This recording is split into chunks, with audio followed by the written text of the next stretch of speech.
I'm Sam, and welcome to Writing with Sam. Yeah. Today, we're going to be practicing writing the letter Z. We are.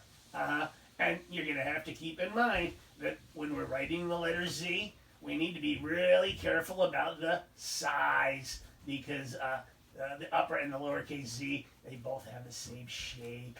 Yeah.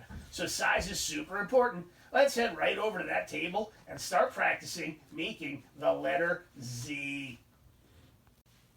Okay, so we came over to the table and we are now going to practice writing the letter Z. So I want to start by picking up my pencil. Now the best way I can do it is to use my pointy finger and my thumb and make a little pinchy out of them, right?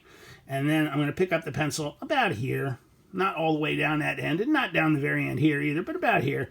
Pinch it and then just flip it right back into your hand, and that puts it into a pretty good position for writing. So I'm looking at my lines and you can see I still got my cat here.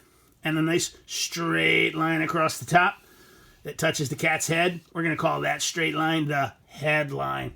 And then there's a line down here that goes right through the cat's collar. We're going to call it the collar line.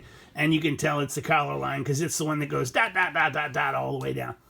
And then there's one more line down here that goes across the bottom, nice and straight, and it touches the cat's feet. So we're going to call that the foot line. And the cat has a tail that hangs down, but for the letter Z, you don't really need to worry about the tail because the letter Z doesn't do that.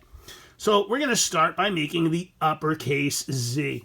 So for the uppercase Z, we want to start on the headline like this. And we're going to go straight across the headline away from the cat to the right for a little bit and then stop.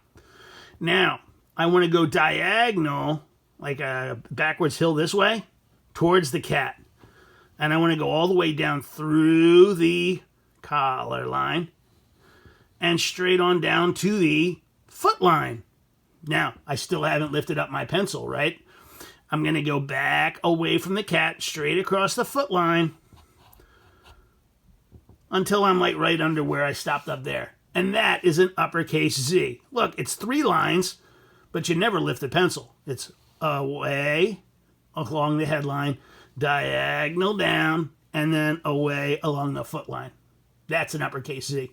Now, lowercase z is that same shape. It's also got 3 lines, and it goes away and then kind of diagonal down and then away again. But it's a short letter because it's lowercase, this one. And we're going to start on the collar line and go away, diagonal down, and then away across the foot line.